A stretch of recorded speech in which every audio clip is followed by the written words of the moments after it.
ते आता पांडुरंगाचं आहे. ते पांडुरंगानं आपल्याला दिलं आणि तोच ते काढून घेतो आहे. म्हणजे अगं, मी शेत राखीत असताना गुराने शेताची नासाडी केली.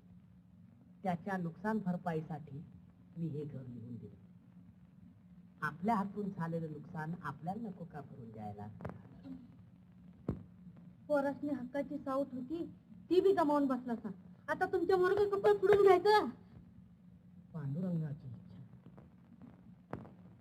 तोच त्यांची काळजी घ्यायला समर्थ आहे. सगळं काही त्याच्याच इच्छेनं चाललंय.